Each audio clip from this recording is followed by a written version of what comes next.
Welcome back to Good Morning Emerson. Joining me this morning is Beau Salant of the Emerson College Polling Society. Beau, thank you so much for being here today. Thank you so much for having me. So, yesterday you released your final poll before Election Day, which is today. So, what is your final result that you have so far? You have Clinton taking what is a landslide victory, which is fairly shocking. Give us a little explanation. It is fairly shocking, but it's actually pretty easy to get a landslide in the Electoral College, even in a close popular vote election, because the Electoral College just goes by state. So if you win every state by one vote, you win every electoral vote, but you win a very close popular vote victory. So we have Hillary Clinton winning Florida and North Carolina, two of those important battleground states, and those are what we expect to put her over the top.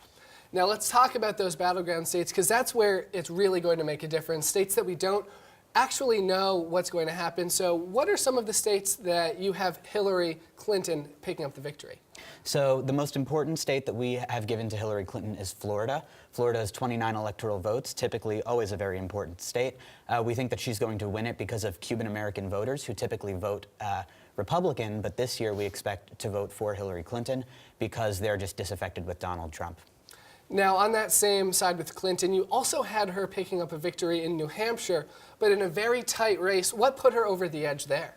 So right now we have Hillary Clinton slightly ahead with independent voters in New Hampshire, as well as college-educated white voters. That is a demographic, college-educated white voters, that typically votes Republican, but this year in many states they're breaking for Clinton. And yesterday in New Hampshire, President Obama actually appeared at the University of New Hampshire to campaign for Hillary Clinton. Now, on the opposite side, Donald Trump, you still have him winning multiple battleground states.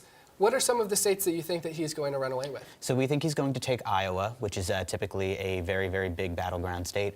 We also think he's going to take Ohio, and this is because his message, his white working class message, the anti-trade deal message, is very popular in those states. Those are very industrial states. Those are very white working class states. We think he's going to resonate there specifically. If there is one state that you think that would not follow a trend of what we've seen in the past, what would it be? Not necessarily a state, but I think a very interesting place to look on election night tonight will be in Maine, because Maine does something very interesting where they award their electoral votes by congressional district. It's not winner take all. So if you want to look at an area that might flip that not a lot of people are really particularly looking at, look at the first congressional district in Maine, or the second one, because both of the congressional districts can really go either way. Now, in your map so far, what you have right now is Clinton predominantly winning in the North and in the East Coast, but Trump is absolutely leading in the South as well as a lot of the states in the central part of the country. What is the explanation behind that?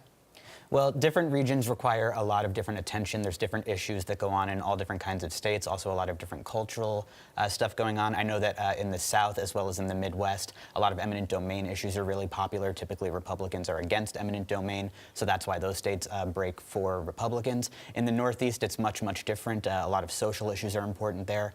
Democrats are more popular with the social liberals, obviously, and a lot of energy issues go on specifically the West Coast in California. Climate change, big issue as well. So that's why we typically see Democrats do better in those states. Now, last season, during the primaries, you were actually named the top college polling society by Bloomberg Politics. Mm-hmm. So you know that these are the most accurate numbers that you will see. Beau, thank you so much for joining us. Thank you. But now we will send it over to Augie Vanderveer, who has all of the sports news from this past weekend.